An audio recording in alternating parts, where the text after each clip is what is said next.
Hi, everyone. I'm Debbie Schwartz, founder of Road to College and the Paying for College 101 group. I just letting more people in from the waiting room, and I appreciate everyone showing up tonight. And I apologize. Some of you were scheduled. I was supposed to do this last Wednesday, and I had the flu. So I thought maybe I would be able to at least do the session, from, I'm still at home, but it was not a good flu. So it took me a while to recover, but I'm back, and I appreciate anybody who we might have messed up your schedule last week, but you're here tonight. So before we get started, I'd love if anybody can share in the chat what year their students in high school, how many students they have, where they are Zooming from, and if you've gone on any visits, if you've started researching. I'd love to hear all that. And while people share any of that info in the chat. Oh, great. Thank you. Someone from class of 2026. So you have a 10th grader. And oh, wow. Where are you doing your first visit? Anyone, where you, if you want to share where you're visiting.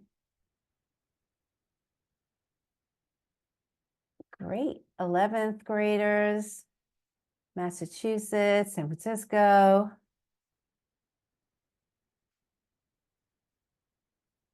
Okay, all over the place. Someone with a 10th grader just learning about the process, perfectly fine. You're not late at all.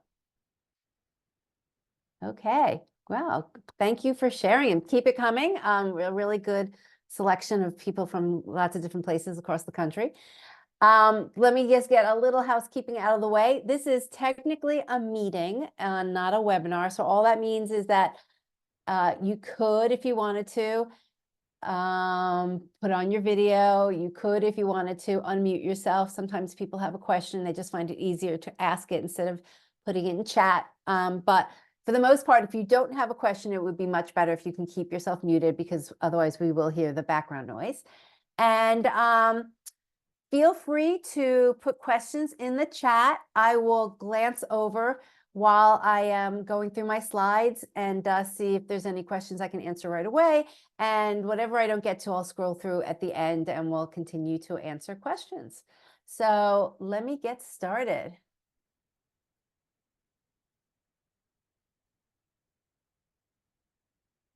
Oops.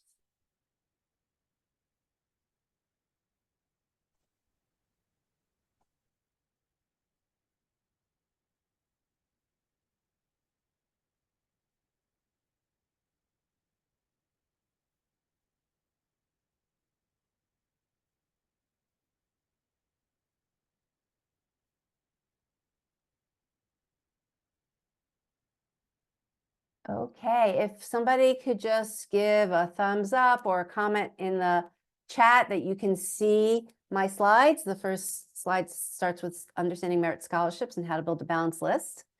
Great, thank you, thank you. Got the thumbs up. Okay, so let's get started. So tonight I'm going to talk to you about merit scholarships.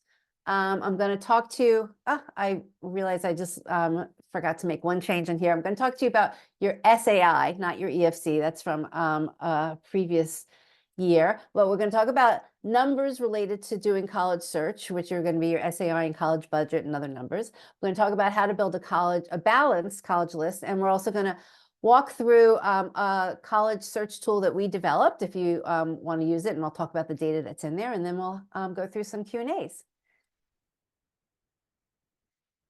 So there's a reason why I focus so much on merit scholarships, and a lot of other professionals do too. To tell you the truth, I came to this space of college admissions, really came first to the space of paying for college.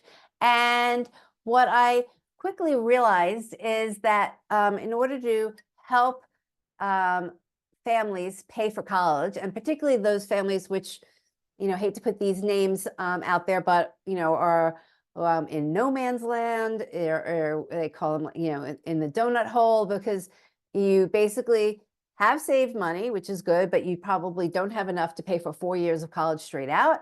And you probably have saved and make enough money that you may not get needs-based aid. So you're in that in-between land, right?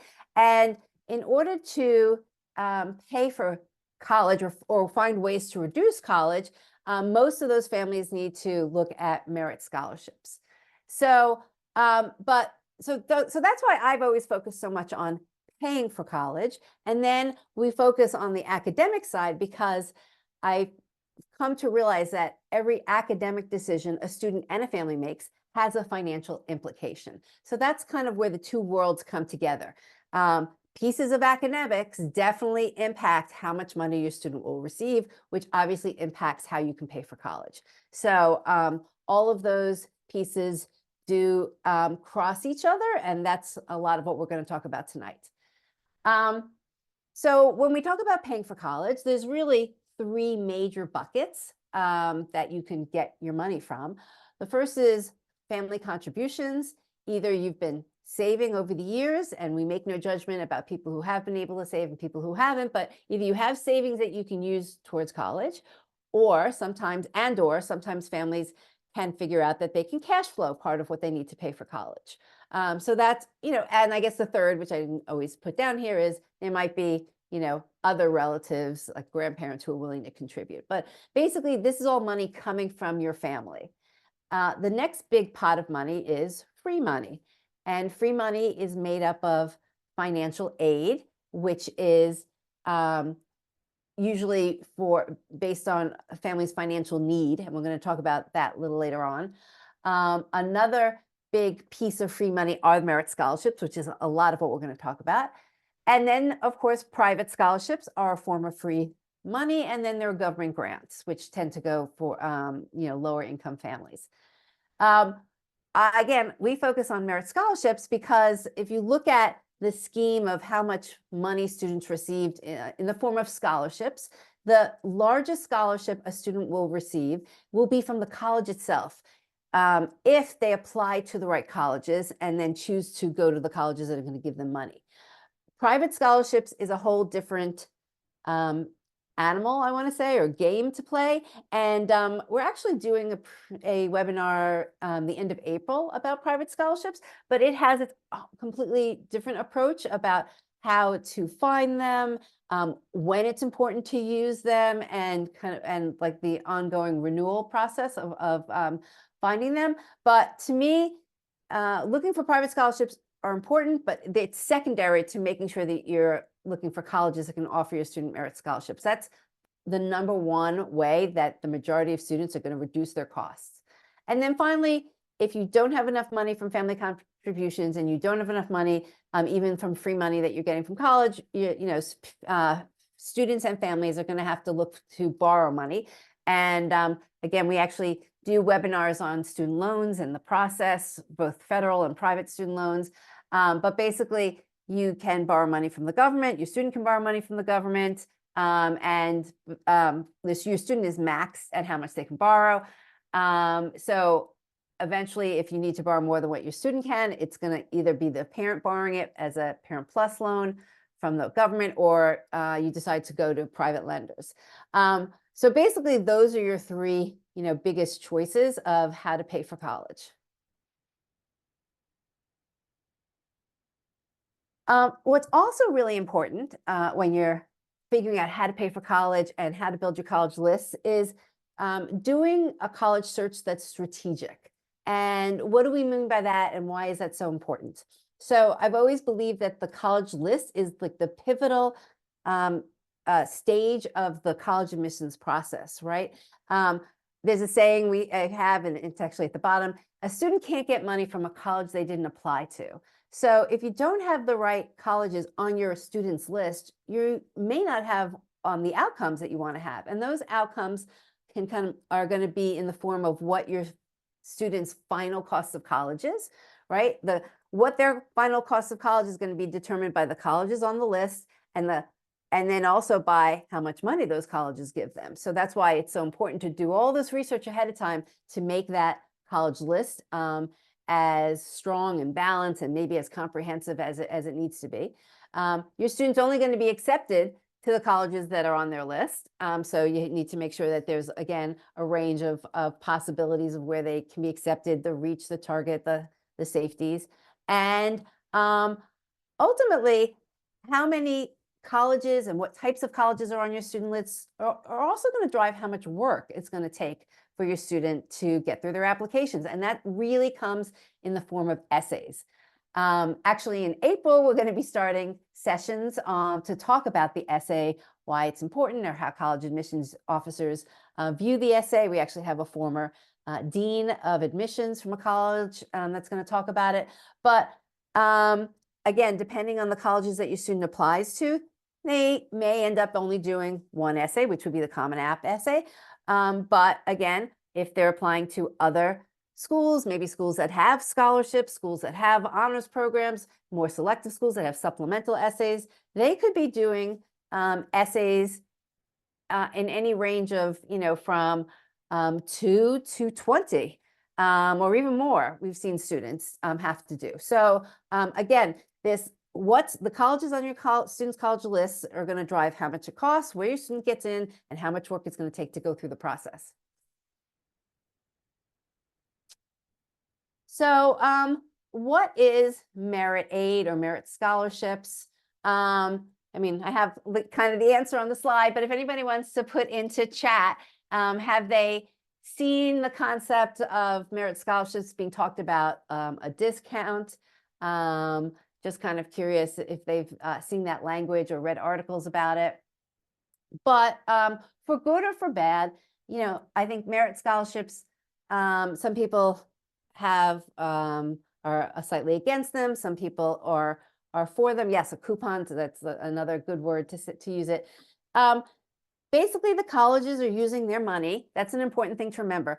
Merit scholarships come from what they call institutional funds, which are money that the college has. It's, they can determine what they want to do with it. And a lot of colleges are using their own money to say, hey, we want to give certain students a scholarship, what if you want to call it a discount or a coupon. And the reason why we're giving these students that preferential pricing is because we want to give them, we want to make it attractive to them to come to our college or university. And usually the students that they're doing that for are students that are on the, upper end of their academic range. And we'll talk about how you can determine that.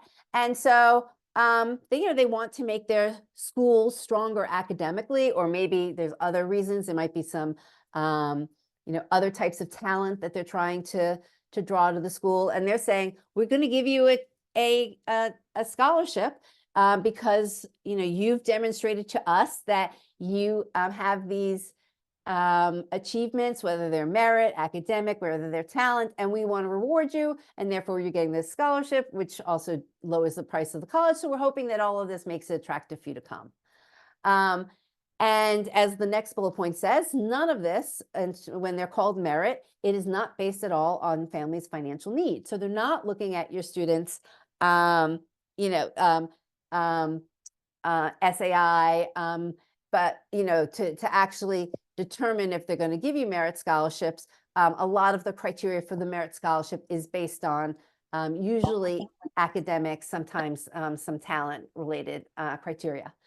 And the good thing about merit scholarships, as opposed to private scholarships, is that merit scholarships tend to be renewable. So what that means is that your student gets it in freshman year. If they meet the requirements, and we'll talk about that in a second, they will continue to receive the merit scholarship for all 4 years.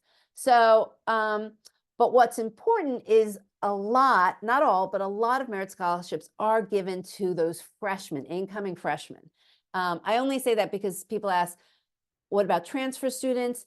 There is merit scholarship money available for transfer students. Not as much is given out as is given out during the incoming freshman admissions process. So again, going back to being strategic about the colleges on your students list, that's why it's so important to do the right research before your student applies, and making sure that they're applying to the schools that have the programs that they want, have the social environment, but also, that you can afford and that they can get into. So it's a balancing act between a lot of different factors. So let me talk a little bit about requirements. This is in the fine print of merit scholarships.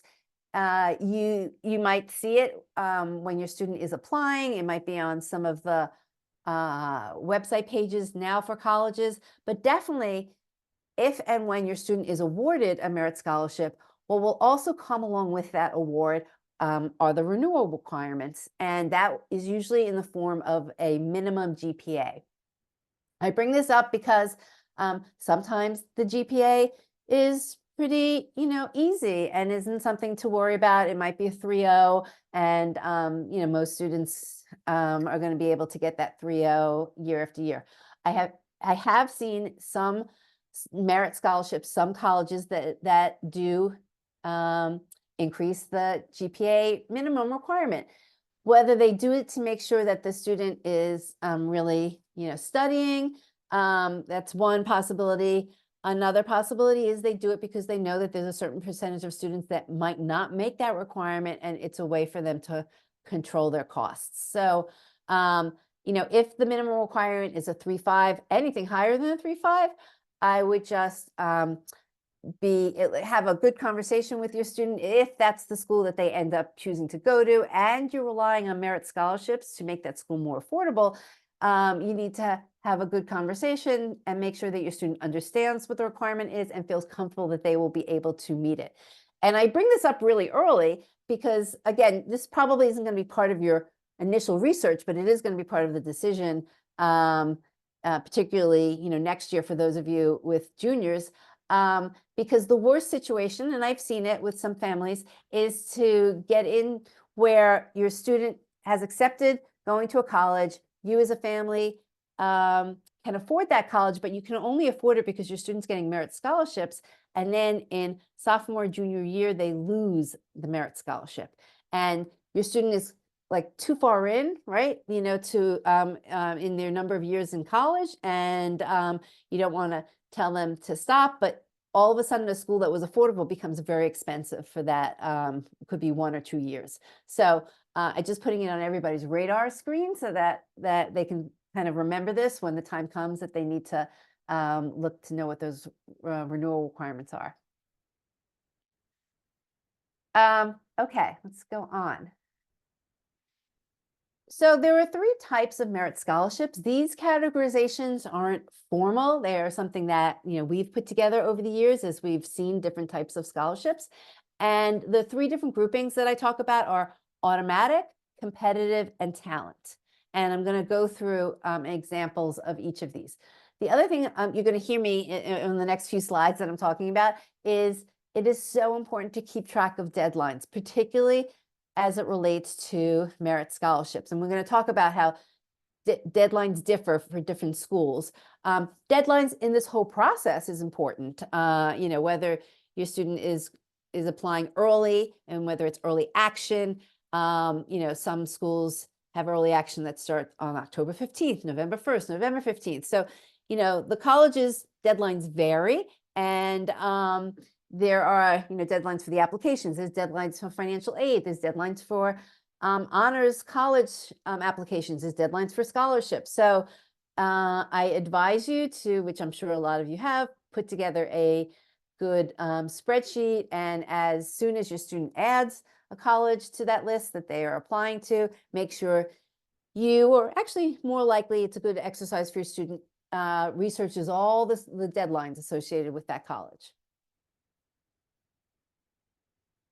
So here's an example of an automatic merit scholarship. And the reason why we call them automatic is because your student doesn't have to do anything to be eligible for the merit scholarship other than applying.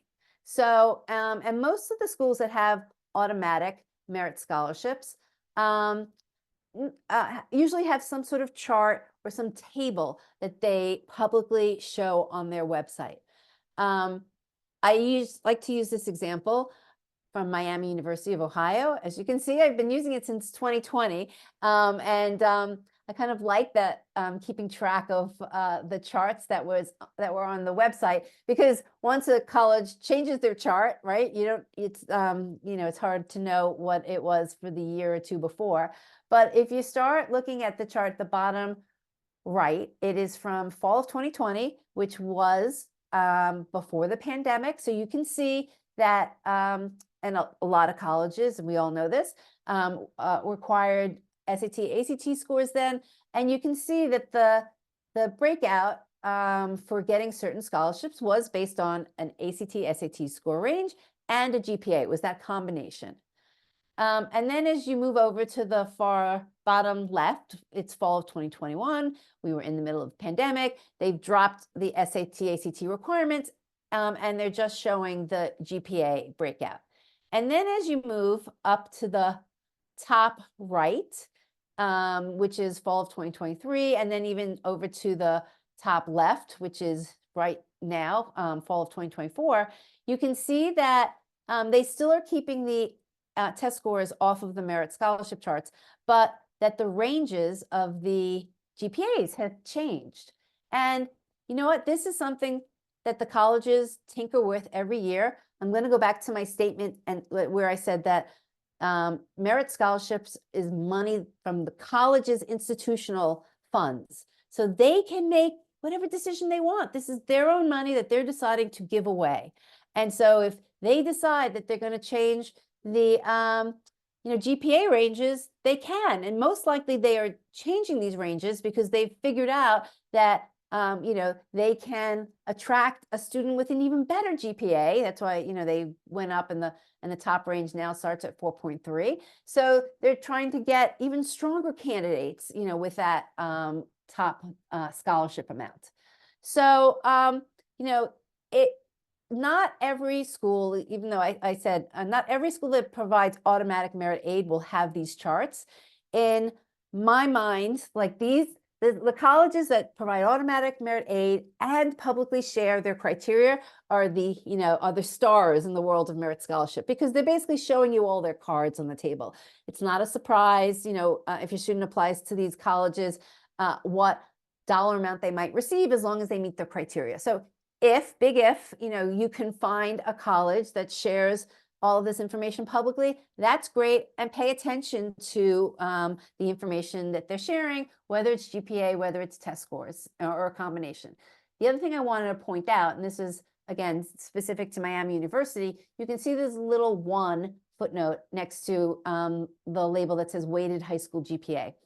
I don't actually have the language, but I know that footnote says, well, actually what the label says, the column label, is that this GPA was a weighted calculation. So the reason why I want to bring this up is, again, this varies. This is a little unusual.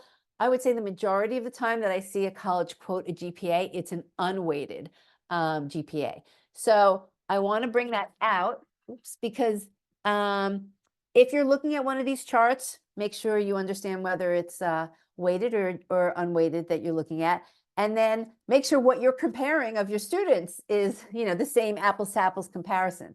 I've absolutely had the case, one example, where a family, a daughter, thought she was going to get the top level. It wasn't at this school, a different school, of the scholarship, and it turns out that she was calculating her GPA one way, and the college was calculating, I think she was mostly likely calculating her weighted GPA, and the college was using an unweighted version of her GPA.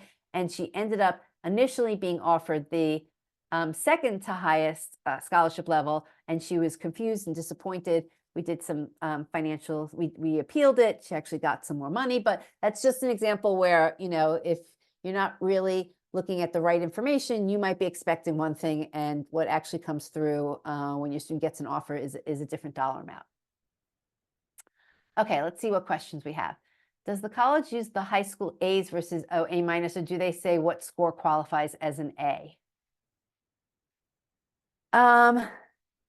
So there actually are some universal kind of charts that talk about how to convert, A's to the GPA range. I'll try and find a link to one so that you can, make that calculation. But I will say and I'm always looking for questions that students can be asking admissions officers. And this is a great question. Your student can ask an admissions officer, how do they convert, their the grades that they have on a transcript, if like if it's A's, how do they convert them to how they're using it at that school? So first of all, the best information comes directly from the college, and second of all, it starts to get your student engaged with the admissions officer, which I'm always looking for those types of questions. Okay. Will schools still use SAT to consider merit scholarship if that school is test optional? That's a great question. And I wish I had a definitive answer. Part of my answer is yes. I do think that colleges, in some cases, use test scores as part of their merit scholarship decision, even though they are test optional. Unfortunately, this whole test optional phase is made things very opaque. Colleges aren't as transparent to say, they're transparent in saying we're test optional, but they're not always transparent in saying what that means in all of their processes. So, if your student has a test score and you think it's strong, and you think it improves their overall application and the school is test optional, I would consider submitting it. I would also think about the high school that your student is coming from. And if you might not know this firsthand, but if you can have a sense, if there are a lot of other students who are strong test takers that also may be deciding to send in their test score, that's another factor that colleges are looking at, is how strong the high school is that the student came from, and how many of those students are also submitting test scores or not.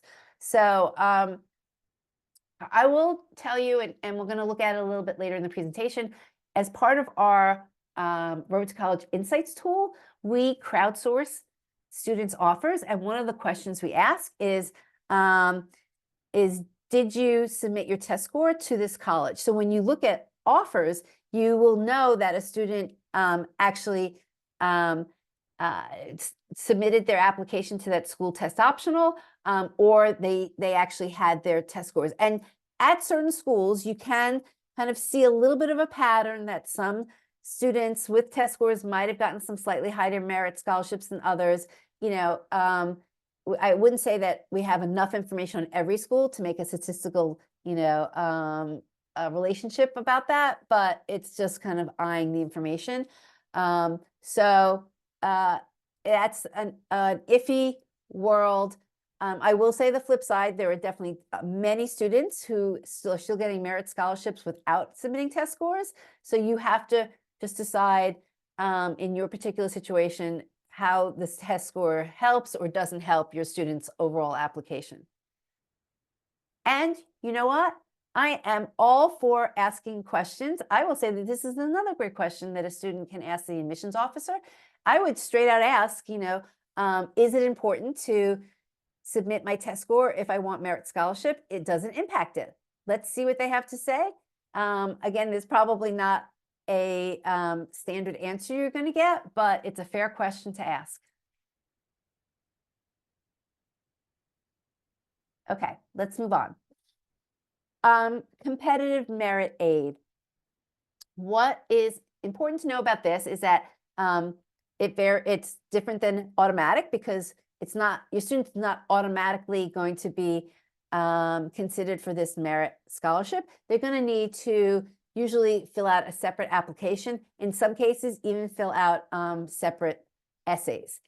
And unfortunately, I wish that there was like a standard process that we forced all colleges to follow, but there isn't.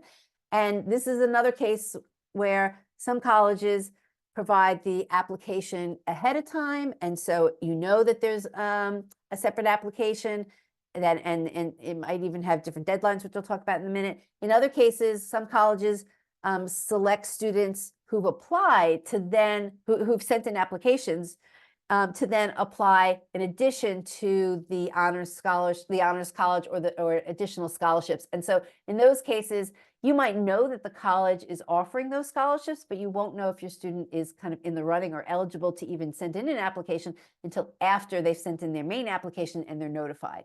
So, definitely have to do your research, find out if there's an application that needs to go in before or with the Common App, or even do your research to know that there are additional scholarships, and but the applications won't be being asked to be done until after the main application is sent in. And I'm going to add that this is another great question for your student to ask, especially if this information is unclear on the website about when they need to be applying for any competitive merit scholarships. Okay, so let me give you this example. First one is from USC, University of Southern California.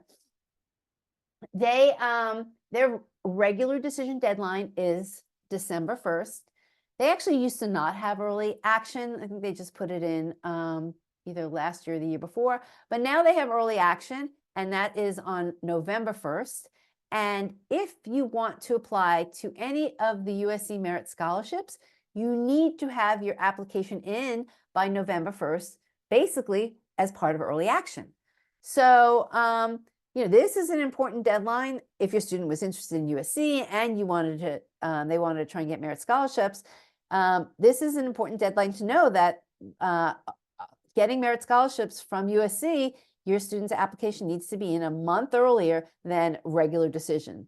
So, you wouldn't want to miss that, because they're pretty strict. And if November 1st comes and goes and your student wants to apply and is still applying regular decision for USC, they're not going to be considered for merit scholarships if they miss that deadline.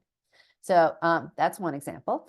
And another example is similar. This one on the right, is from BU. Their deadline for merit scholarships is November 1st.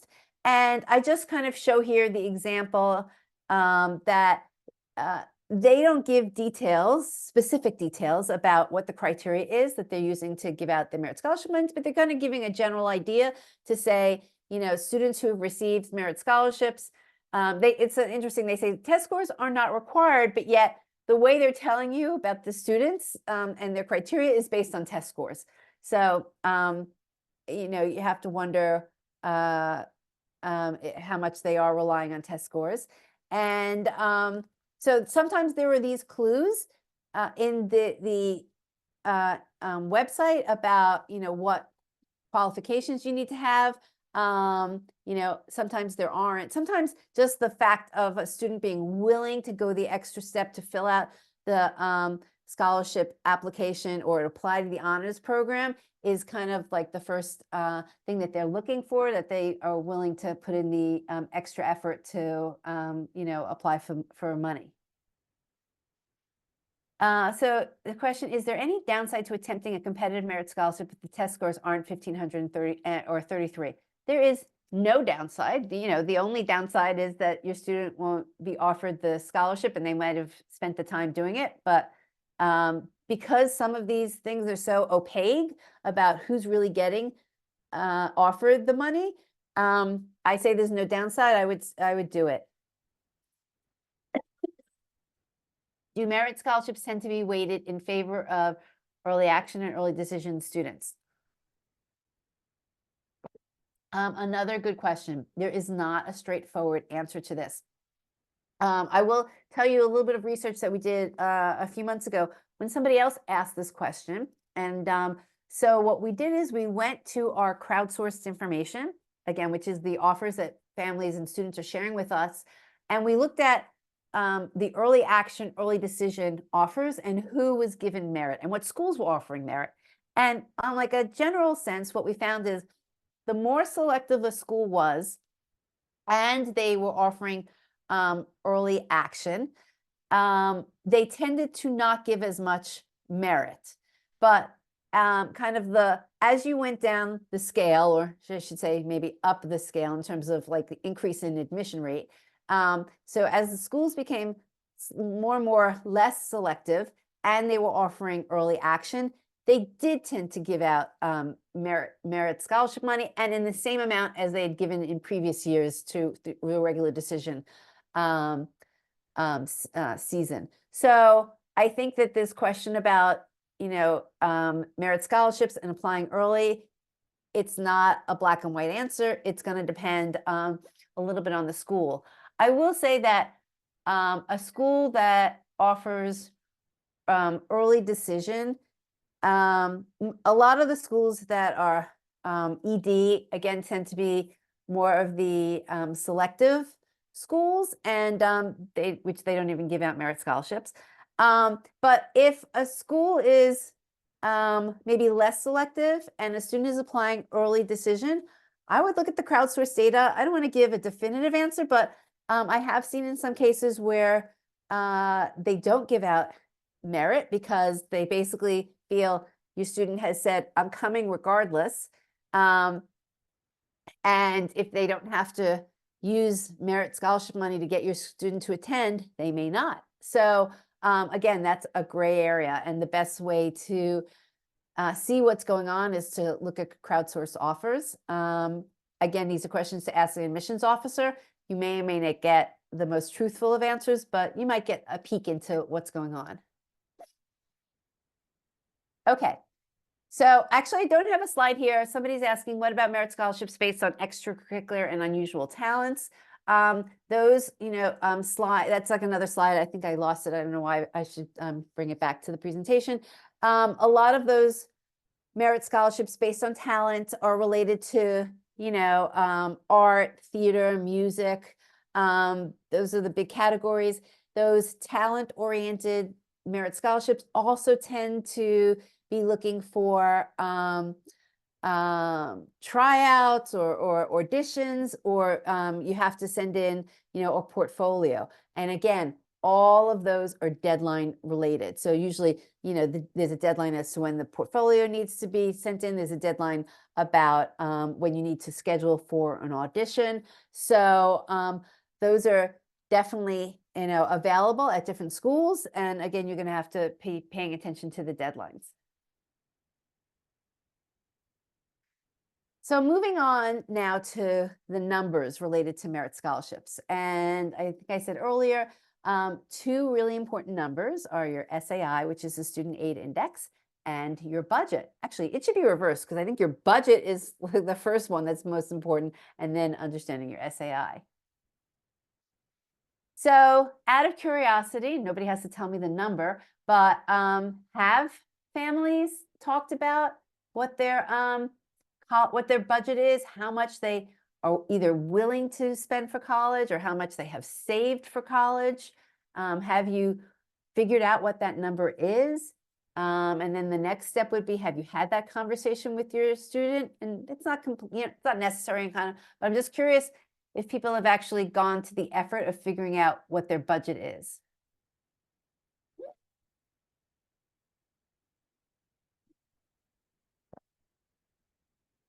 Okay, so one person said they know the number. That's great. Somebody else said nope, with their eyes closed. I know that feeling. Good. Somebody else is working on it. I would strongly recommend, that you sit down, whether it's, you're a single parent or you have a partner, and figure out what that dollar amount is. Because in some cases, what the government is going to expect you to pay is going to be higher than your budget. And, you might be able to find a college within your budget, but you have to kind of know. It's like going in and, this is the analogy that is very easy to make. It's like going to look for a house, but you don't know how much you're going to spend or how much you can spend. So, the realtor takes you to all these beautiful homes, but they're not even within your budget. So why are you wasting your time, looking at them? It's the same work here. There might be schools that, are just going to be out of your budget, and they could be these amazing, selective schools, and your student might get into it. And then you're going to have this discussion about, are you willing to pay for it? And that word willing is, you may only have a certain amount of money. So then are you willing to borrow for it? So I it's so much better to have these discussions and do the work of figuring out, what your budget is and what your willingness is to take on in terms of loans before getting into the process. Because it's a very emotional process. And, your finances on one level are just numbers, but they're also very emotional too. And so the more you can separate out the numbers versus the emotion, the better decision that you will have at the end. So again, I strongly encourage you to figure out how much you have to pay for college, and not just your first year of college, how much you have to pay for all 4 years of college. So whether it's from 529 money that you've saved, whether it's from other savings account that you're willing to pull from, what does that come to? Can you figure out, can you cash flow anything? Can you reduce your costs a little bit? Are you going to be able to take an additional, $1,000 out a month maybe to pay towards college? Do all that work now and come up with what your budget is that you can cover for 4 years. And then obviously that's going to translate into, what the yearly cost is. Okay, so somebody said, I have a ballpark of what we can afford. We're open with our child that affordability is key. And you know what? And that's great. And that's important too, as part of this process, because you don't want, I hate the word dream school. There's no such thing as a dream school. I mean, of course there is, but we shouldn't be encouraging it, because there are a lot of places that your student will be happy. So you don't want them to get fixated on this one school. And of course, their dream schools tend to be the schools that they've heard of or in the news. And honestly, those popular schools tend to be expensive. So you don't want them to get hooked on this school, and they have this emotional connection. Maybe they get in, and then everything kind of goes to tears, because if you haven't had that discussion that this is what my budget is, this is what our budget is, and you may not be able to we may not be able to send you, even if you get in. Again, much better to have that conversation in 11th grade, maybe even in 10th grade, than to have it in spring of senior year when all of the decisions are coming through. Okay, so let me go back to this slide. Know your numbers. One number is called cost of attendance. That is an official number that the colleges have on their website. It's a combination of tuition, room and board, and then some additional fees, whether it's they put in an estimate for what the travel will be, they put in an estimate for just some daily expenses, and they put in an estimate for any sort of textbooks or other supplies your student might need for the year. So that's actually an official number that the colleges use to then base off of. They use that number to determine any sort of need that you might have. So cost of attendance is an important number to know. Your student aid index is important. And of course, luckily for all of you that are here in 10th and 11th grade, you've just been observing the FAFSA fiasco this year, and you haven't had to live it. So that's good for you. And hopefully by next year, things will be much smoother. But SAI is a new calculation this year. It's a new process. It's a whole new terminology. And the government actually has a SAI estimator that I encourage everybody to go to. Let me see. I had this is the link to it. Oops. Go use it and find out what your SAI is. You may not like the results, but at least you will know it. And it's important to know what that number is. Because if you look at cost of attendance and you subtract what your student aid index is, what's left is what we call your family's need. I'm going to go through some examples here. But your family's need is going to vary at different schools, because the cost of attendance is going to be different at each school. So your SAI remains the same, but at some schools you actually might have family need, and at other schools you might not. So that's why you have to look at this school by school. Oops, sorry. So in this case on the left, this family has an SAI of 30,000, right? And if they're looking at schools that have a cost of attendance of 50,000, then that means that their need is going to be 20,000. Okay. And if they're looking at even more expensive colleges that have a cost of attendance of 80,000, their need's going to be 50,000. So this family on the left, with their 30,000 SAI, is going to tend to have some sort of family need at most colleges that they're looking at, because in most cases, their SAI is going to be less than their cost of attendance. And then we'll talk about it a little bit later, but the idea that you might have family need, but not every school is going to meet your family need. So that's like another step in this process. But the first step is, what's my budget? What's my SAI, my student aid index? And then at each school that I'm interested in, am I eligible for need or am I not eligible for need? So in the second case, this family is in theory more well off because their SAI came out to be 90,000. And so for schools that they're looking at, if they're looking at a school with a cost of attendance of 40,000, they don't have any need, right? Because the government and their SAI says that they can pay way, much more than the 40,000. Even at a school that has an 80,000 cost of attendance, they're not going to have need because their SAI is higher than that cost of attendance. I picked a SAI of 90,000 because I think almost, I'm crossing my fingers, there might have been one or two schools that crossed the $90,000 mark this coming year for cost of attendance, but most colleges right now are still below the 90,000 cost of attendance. Of course, the more elite, expensive schools are getting, close to that 90,000, but most schools are below 90,000. So if you had an SAI of 90,000, majority of schools, you're never going to have need. So you're going to have to find a college that offers merit scholarship if you're looking for a way to reduce your costs. In this family on the left with the 30,000, most schools, there actually are going to have need. And so they're going to want to make sure that they can find schools that actually are going to give need-based money, need-based aid, and can meet their need. So here you can see why it's so important to know, are you a family that is looking for a need-based aid, or if you're a family that's looking for merit? And now it starts to determine what schools you should be looking for. Okay, one last variation. This is where it's really important to know your budget. So I took the family that their SAI said that it was 90,000, but they've decided that their budget is 45,000. Nobody can tell you you're right or wrong about your budget. It's your budget. It's what you can afford.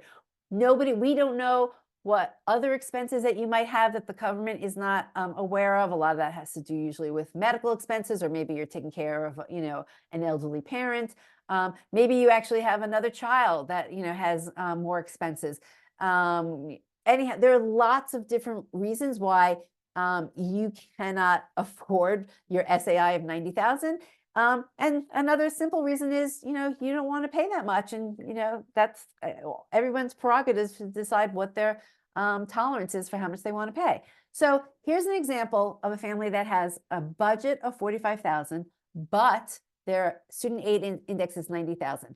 Still important to understand those two numbers. Okay. In the first example, they're looking at a school that has a cost of attendance of 40,000. So by default, that's going to be a school that falls within their budget. Of course, it falls below their SAI. That's a school that they're not going to get merit from, but it doesn't matter or they may not get merit. They could still get merit from it, but let's assume that they're not getting merit. It doesn't matter because it still falls within their budget. Okay. Now, the school on the far right is a school that has a cost of attendance of 80,000. This family, by default, because their SAI is 90,000, they would never get need-based aid from this college. But it so happens that this college also offers merit. So here's a college where this student has the potential of getting $25,000 in merit. And so the net cost of this school is 55,000, which is still above the budget of 45,000. But this family might decide, you know what, we're willing to take out a little bit of loans. Actually, the student will take out loans in their name, which is 5,000. So they might be left that the parents are taking out $5,000 in loans. But here is like, these are all decisions that you get to make with your student, and it's all going to also be based on the schools that you apply to.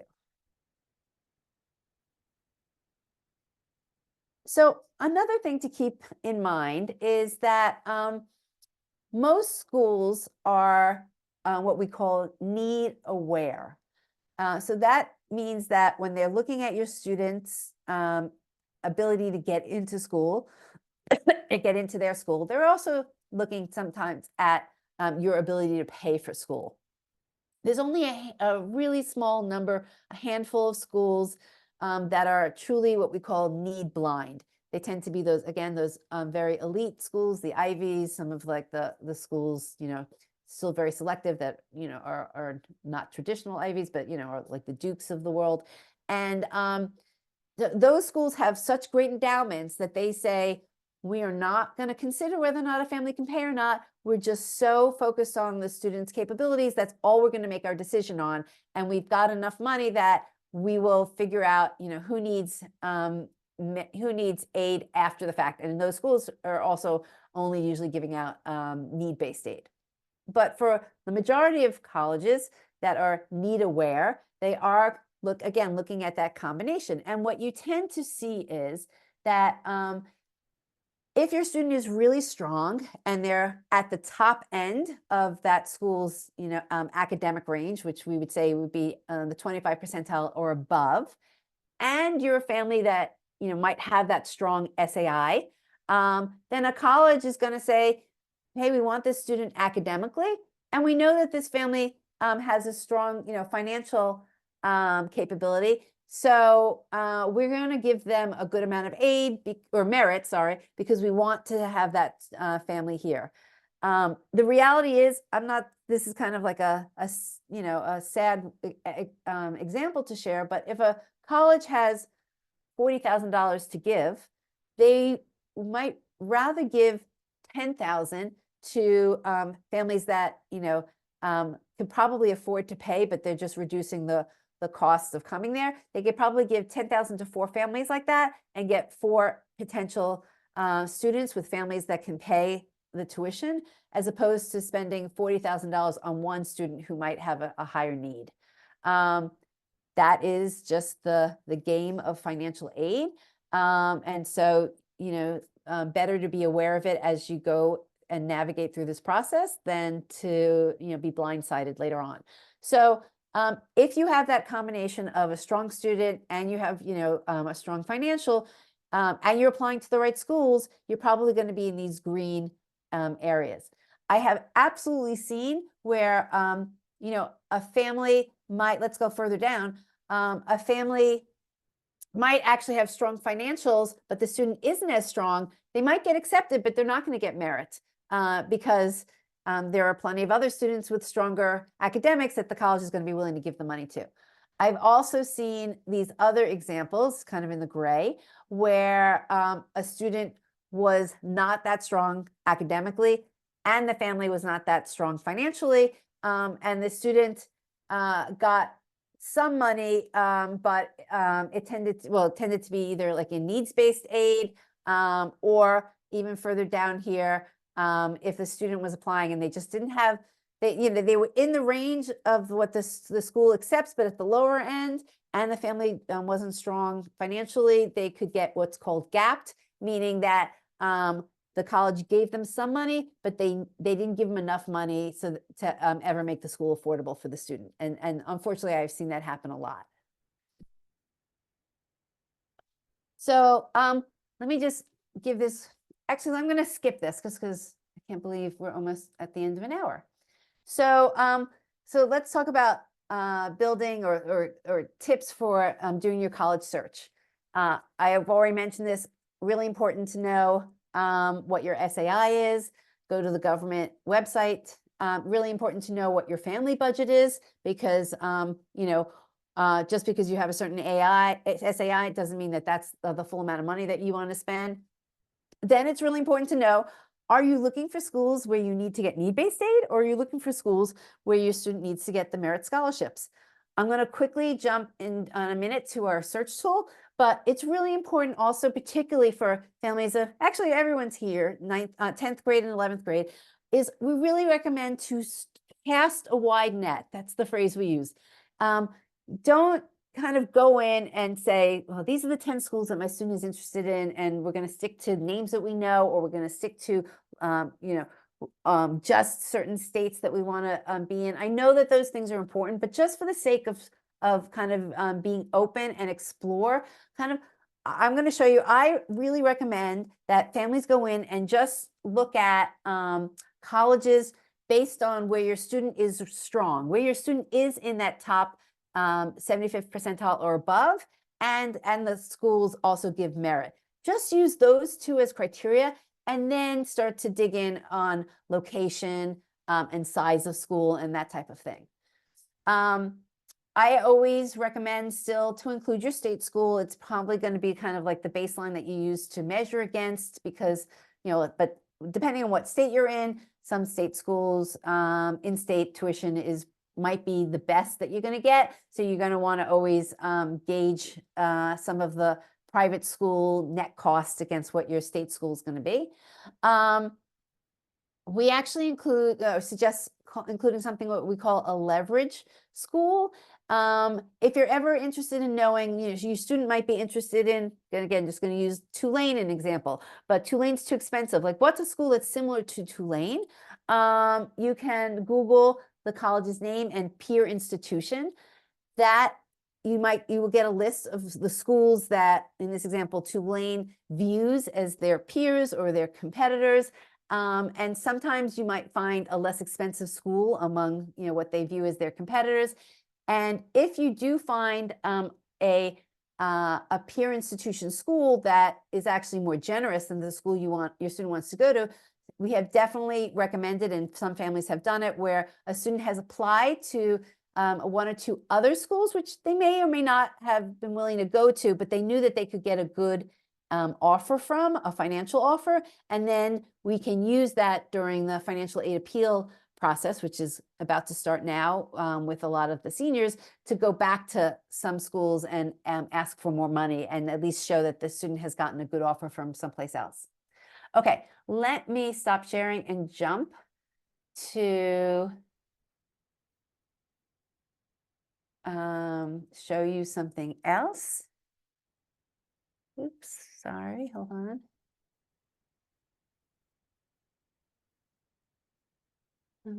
Okay, yep.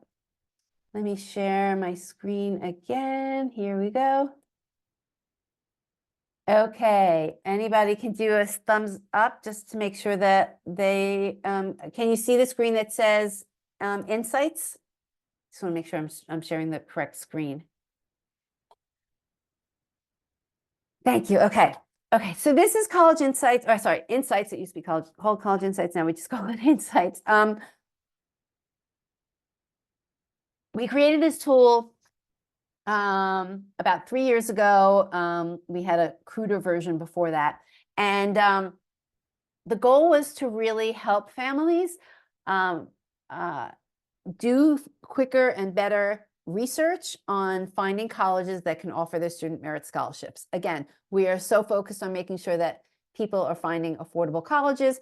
And for the majority of the families in our audience, they are families that are going to have to look for colleges that are offering merit scholarships to lower their costs. So what this tool does is it pulls together data from several sources. The three main sources are, it has data from common data sets that colleges share publicly.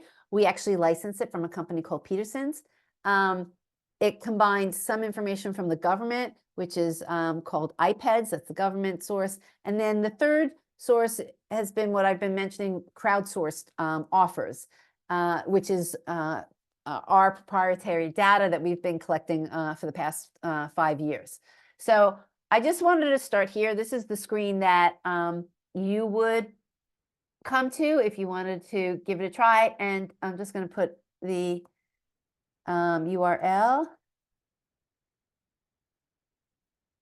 Oops. You can come and create a free account. With the free account, you'll be able to get to do 5 searches, and you get limited access to the searches, but you get the idea of how the tool works. And you can actually search up any individual college you want, and you can see most of the data, not all of it, but with a free account, you can get a sense of the type of research you can do. Okay, so let me log in. So if you were to create a free account, just so you know, you would be going to the, it would bring you into the profile section so that you can fill in some information about your profile, and that we could give you some suggestions based on what's in the profile. Mine just goes straight in because I already filled out the profile. So here is where you can search for individual colleges. You know, you can put in any name that you want, click on it, and it brings it, you know, to all of the information. Most of it, again, is from the common data set. Here's some, what we do, we provide a little bit more information because we do some of the math, which other people can do too, but we just do it for you ahead of time. So we break out the overall admission rate, and we separate out if there is early action or regular decision, and what % of the class has been filled early decision, which is an important number. Like, look here, Tulane fills their class early decision. 68% of the class is taken early decision. So again, I'm not commenting on whether that's a good policy or not. That's their decision. But if your student was interested in Tulane and they did not apply early decision, their chances of getting in, it just becomes much, much, much more difficult because a lot smaller percentage of the class is really being accepted in regular decision. So that's a really important number to look at. And then I mentioned the crowdsourced offers.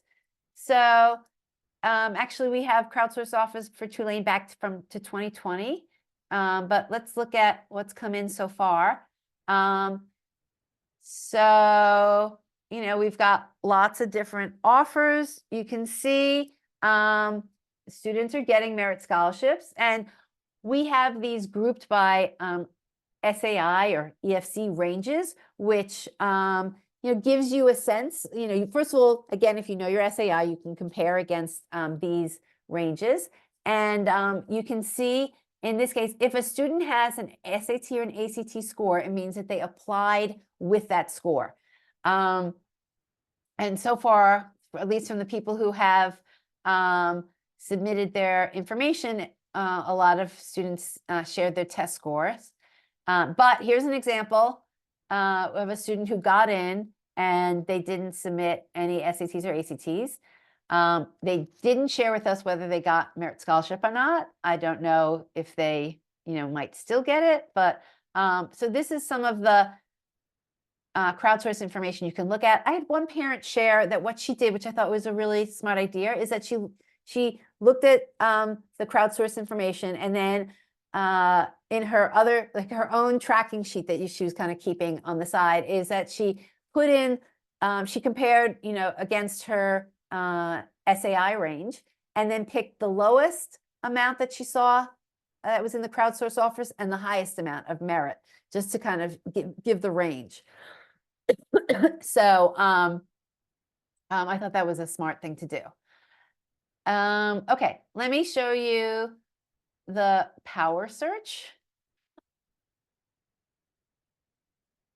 So here's where you can do what I call a reverse lookup. So I'll go through all the different ways that you can search. You can here as well pick out an individual college, and you know, if you had 10 schools that you want to compare, you can pick, you know, as many schools as you want and just look at a list of that. You can select majors. These are all honestly from the government identified majors that the colleges report to the government on. You can select by location. We have, again, by regions, because that's the way the government groups different states. And you can also pick individual states. You can pick a region, and you can pick 1 or 2 states, however you want to do it.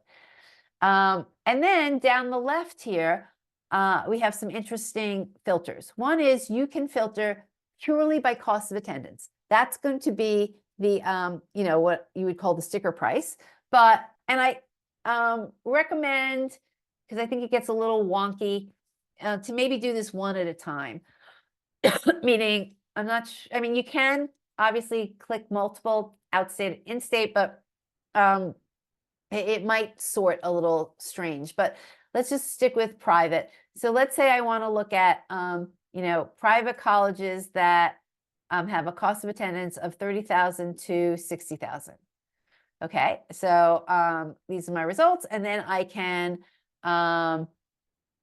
sort them by ascending or descending. I can also sort them by all these different ways. So right now it automatically comes sorted alphabetically, but I just filtered based on cost of attendance. So I'm gonna sort by cost of attendance now. And so you can see here, this is sorting in descending order. So Queen's University of Charlotte is the coming up here is the closest to 60,000. They have a cost of attendance of 59,000.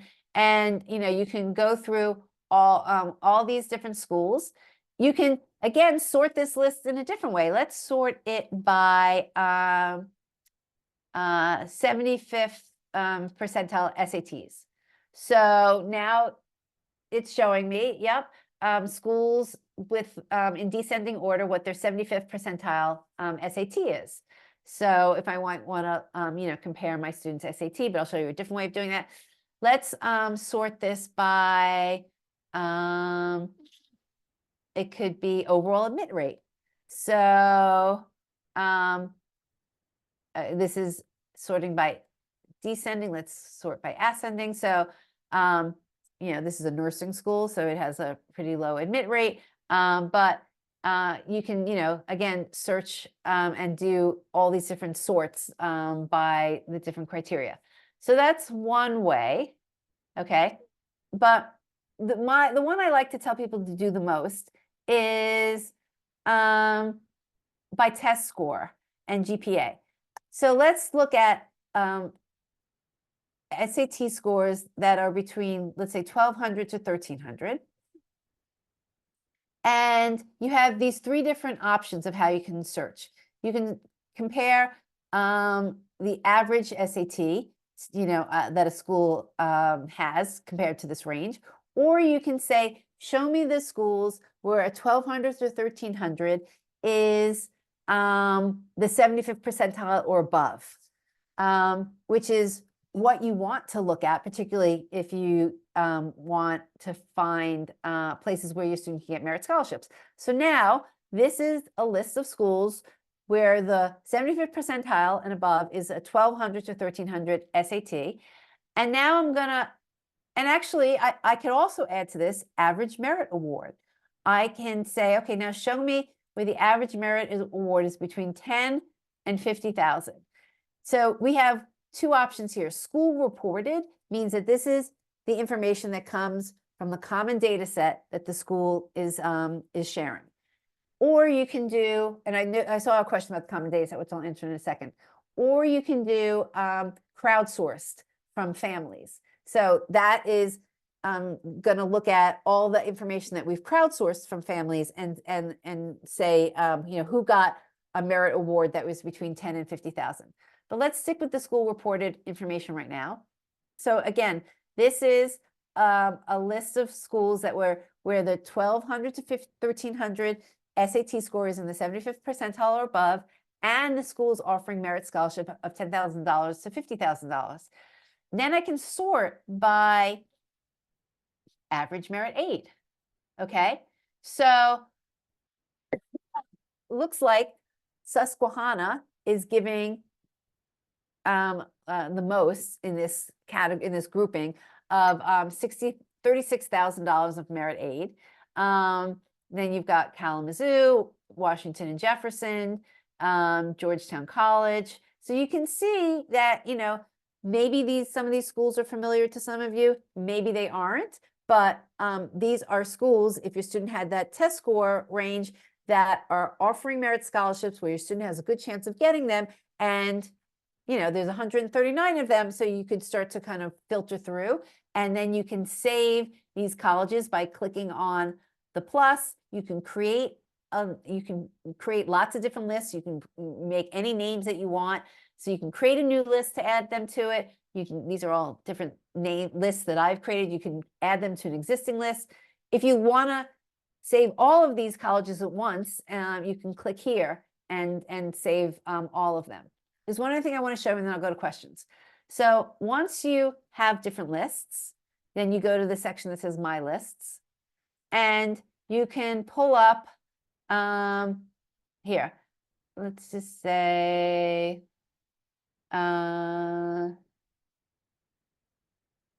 okay, I've colleges here. I have it here. Colleges with 1,200, 1,375 percentile that cost less than $50,000. Okay, now you have all the same colleges that you had in the thumbnail, but you have them in a chart, and you actually have a little bit more information there. So I'm going to add all of these sections: school profile, admissions data, merit scholarship information, and financial information.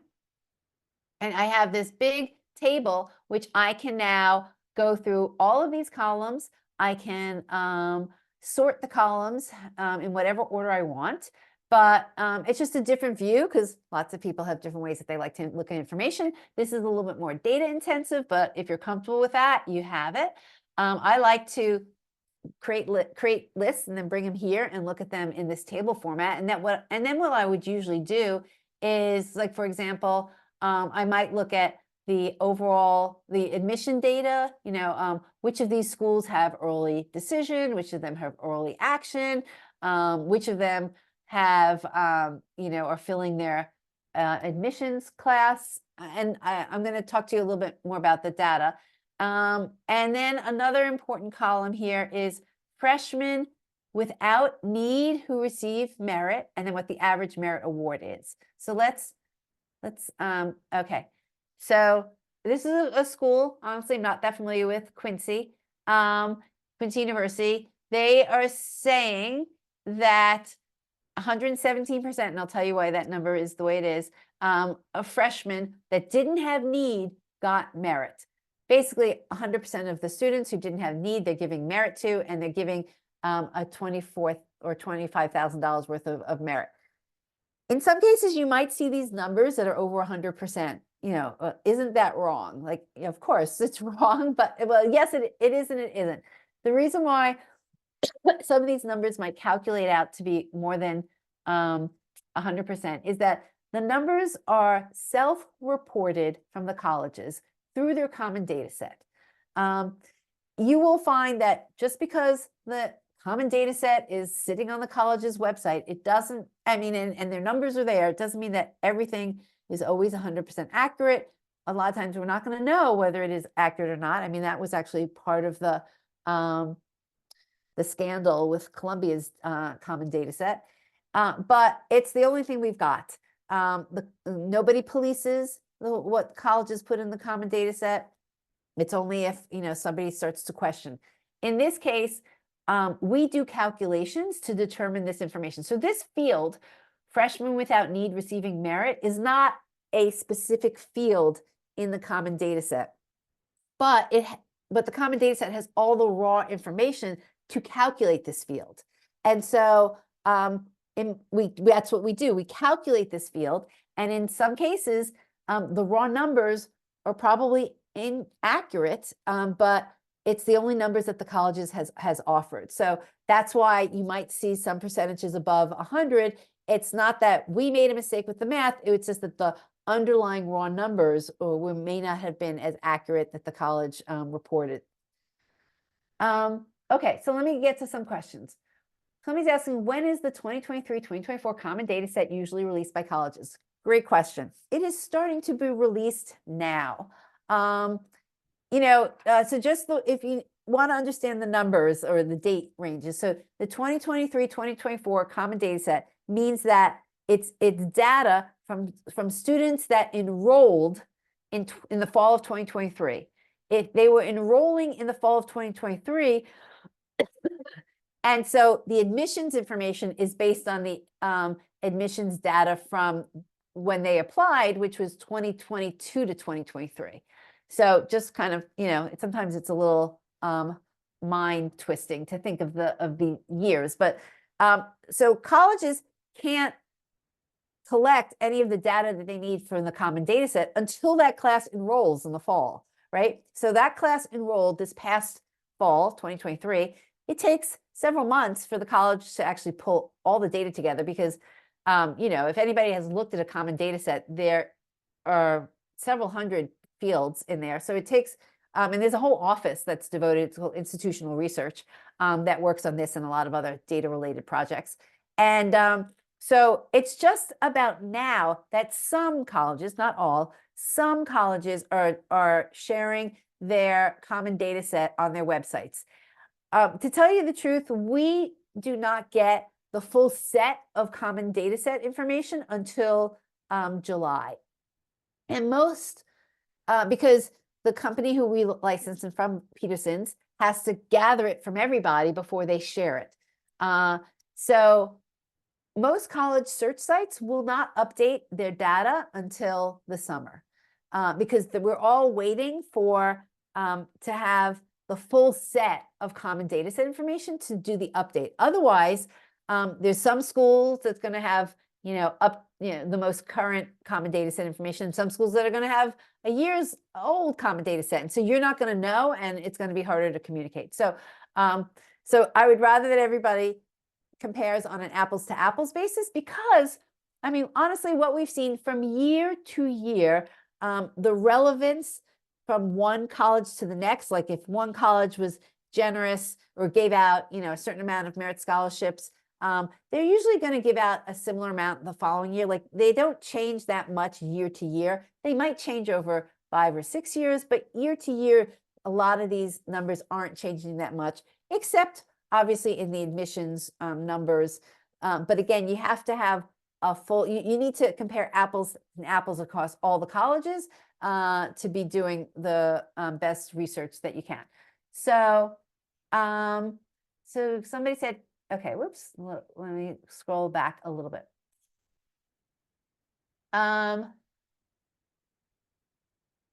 Let's go a little further back. Okay, does the college information come from the common data set? How often is the data updated? I would say probably, you know, 70% of the data that we have here does come from the common data set.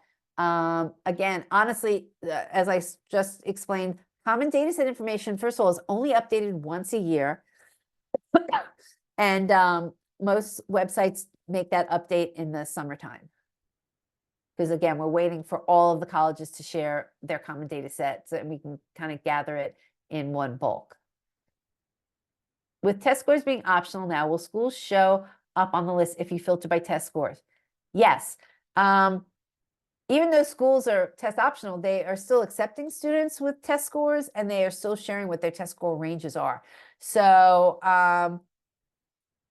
so yes, the schools will still show up and show by their test scores. And then if you click into each school's profile, it says whether or not they are still test optional or test required. I mean, in all honesty, there's, you know, it's 96, I'd say, or percent of the schools are still test optional, and maybe there's 4% now that have switched to test required. So most of them you're going to see are test optional. Can you pick by degree too, like engineering, liberal arts? Because liberal arts wouldn't be helpful to look for. Yes, you can pick by major. That was in the power search area.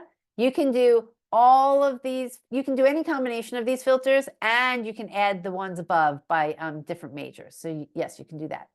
Does demonstrated interest help with scholarship, aid, and offers? That's a really good question. You know, my gut is going to say yes. I've never seen like specific information that that says whether colleges use it or not. I guess what I would clarify a little bit, if a school uses demonstrated interest as part of their decision factoring, I would imagine, and that school gives merit scholarships, I would imagine that they will use demonstrated interest as a potential factor for their merit scholarship. So I think it's all dependent on if schools are using demonstrated interest in their decision making in general. We don't have that information yet here on Insights. We're actually working on it and should have it in about a month. But if you want to know whether or not a school feels that demonstrated interest is important and they are using it in their admissions factors, that is actually, and it's called admissions factors. That's the section in the common data set. I would go to the school's common data set. It's a chart. It says down the left are all the different factors that they use in the admissions process. And then it says like very important, important, not so important. And then you look across. And again, for the school where demonstrated interest is important, they usually will say it's important. They won't ever say that demonstrated interest is very important. The things that are very important are the rigor of the classes and the GPA. But if it's important, then make sure that you're visiting and opening their emails. Okay, we talked about that. Once the common data set released, can the percentage of acceptances differ for EA? Meaning regular is 8% versus EA is 5%? Sure, definitely. That's why we broke out the differences between early decision, early action, and regular decision, because sometimes a regular decision number it's blended, right? And so it can, in the more selective colleges, regular decision is actually even more selective than the overall number. I mean, let's just pull it up. Let's go back here for a second. I mean, it's an obvious one, but we'll just look at the numbers at Harvard. Actually here, no, let's get a different one. Let's go. Okay, so at Dartmouth, their overall admission rate was 6%.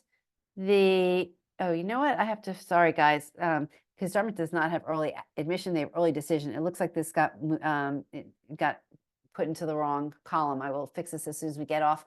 But this is really early decision. So their early decision rate is 21%, but their regular decision rate is 5%. So that, yes, there is a higher admission rate for early decision, and, getting in regular decision is a little tougher than if you just looked at the overall number. Again, another important number to look at is the percent of the class filled early decision, 50%. So a lot of these selective schools are taking a big chunk of their class and accepting them early, which just blocks out, half the class. So when it comes regular decision time, they're only looking at, so actually look at this number for a second. So in this case, Dartmouth took 50% of the class early decision. Those students were accepted at 21% admission rate because relative to the number of seats that they were filling, there was probably a lower number of applications versus filling the other 50% of the seats, there was an admission rate of 5%. So it was definitely much more selective to get in regular decision than it was early decision. Okay, can you elaborate how the CSS is factored into aid decisions, including for divorced parents? So the CSS is the profile, CSS profile, which is another financial aid application form that families need to fill out. And it's for a certain set of colleges. I don't know the exact number right now, but let's say, I don't know, a little over 300 colleges ask for this additional financial aid form. It is a lot more detailed than the FAFSA. Again, I'm going back to the beginning of my presentation. I said that merit scholarship money is institutional money that the colleges can give out. So these colleges that offer the CSS profile tend to be colleges that have a lot of money that they're willing to give out, and they want more information from families before they're going to give out the money. So the CSS profile calculates a number that's similar to the SAI, but in a lot of cases, it will come out to be slightly different. And for those colleges that are asking families to fill out the CSS profile, they are using the number that the CSS profile calculates instead of the SAI. And for those schools, I highly recommend, and that information is in here as well, to go to a school's net price calculator. So again, the schools that ask you for the CSS profile tend to have a lot more money to give out. And they also tend, not 100%, but their net price calculators tend to be a little bit more accurate. So I would 100% be doing, actually at every school, I would do the net price calculator, and I would keep track of this information. So you got deadlines to keep track of. You got what the results of your net price calculator is. You should be identifying for each school, are you potentially eligible for need-based aid or merit scholarships, and all the deadlines, and go get the crowdsource information and kind of put the range of this was the low merit scholarship that somebody received, and this is the high merit scholarship, so that you have that estimate. Okay. Is cost of attendance for 2023 to 2024 or 2025 to 2020? Okay. So basically you're asking what year is the cost of attendance? Another really good question. Right now in this tool, the cost of attendance here is for 2023, 2024, because not all schools have released the 2024, 2025 numbers yet. That's part of the update that we do over the summer is, when we get in the new common data set information. Actually, even the new common data set information does not have the most up-to-date cost of attendance information. We go to each school's website and we try and get the most recent cost of attendance information. So good question, and I hope that helps. Yes, somebody said kind of some schools will not have the final numbers yet until the summer. You're absolutely right. This is what is completely frustrating and unfair about this process, that your student and you as a family are being asked to make a financial decision and not have the final you won't have the final cost of what the college is going to cost you, and you have to decide. Not in every case, but in a lot of cases you have to decide whether or not your student's going to accept, and you don't have the final information.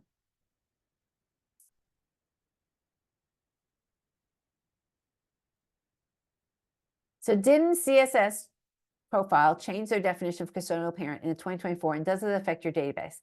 It was the FAFSA, thank you, that changed the determination of the custodial parent. And yes, the person who answered the CSS profile asked both parents to fill it out.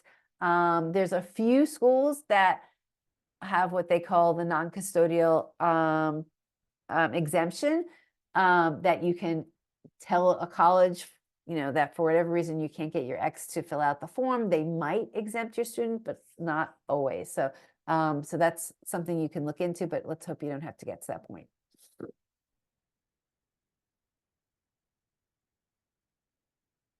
Okay. What schools consider for admission is in C7? Okay. Do college tour summer programs increase acceptance rates? Yeah, thank you. Somebody answered. I wouldn't necessarily think so unless a school finds that demonstrating interest is important. So do we verify crowdsourced data? A little bit. We don't verify absolutely everything that people put in. That's why we still call it crowdsourced. There are some controls when you have to submit a form.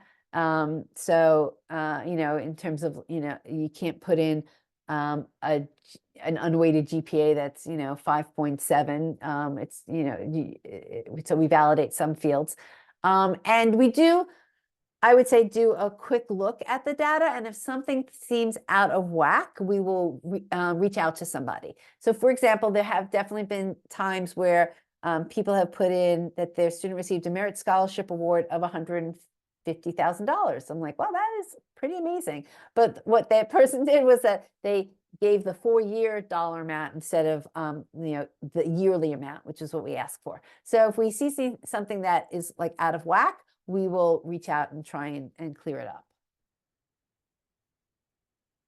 So do families' income over 110 mean AGI or W-2? It's a good question. I'm pretty sure it's really more the AGI, because this is information that is pulled from FAFSA. Is net price calculator accurate for schools that give a lot of merit aid? I think I recall that some of the calculators did not ask for GPA, which tends to be a key merit aid decision. This is a great question. So if you're doing a net price calculator and this is a school that offers merit, and they're not asking you about your students' GPA or test scores, then they may not be calculating merit in the net price calculator. So the more questions the net price calculator asks, the more accurate it tends to be. Again, this is a valid question to ask in the admissions office. If you don't see a lot of questions, or if you don't see them asking about GPA or test scores, then you should ask, is this calculator even considering merit? And hopefully they'll be honest or have the answer. Unfortunately, I have seen some net price calculators that are even using like a year or two old cost of attendance information. It's a really unfortunate thing. The colleges mandated that, sorry, the government mandated that the colleges have to have net price calculators on their website. They never mandated accuracy. Seems like the simplest thing to me to be able to, to put that into action or law, but it's not the case yet. Okay, so I think I went through a lot of questions. I will scroll back to see if there's anything major that was missed, but it's 10 o'clock. I really appreciate everybody who has stayed on with me to the end. Hopefully that this was helpful information. If you have any questions, you can send them, respond to one of the emails that we sent out about the session tonight. It goes to our support, and either I will look at it or somebody else. And thank you. Somebody said terrific tool. Thank you. And hopefully, if you want to give it a try, I mentioned you can try it for free. The paid version is monthly, so you can decide, if you want to. Honestly, I have no problem with this. We've definitely seen families that have gone in, done all their research, and then only paid for a month and then got out. That's a perfect way of using this. A lot of other people, or some people, just like to use it because they store all of their lists in here. Actually, one other thing I didn't mention, this is all mobile friendly, and there's a feature here you can add notes. So if you're going on tours, you can be typing in your notes here and saving the schools. There's another feature as well where in your lists, you can share lists. So here, share a list. You have to select which schools on this list you want to share, because I think there's a limit of 30, but you can share lists with somebody else in your family if you want them to see, what you're looking at. So there's other cool little tools in here.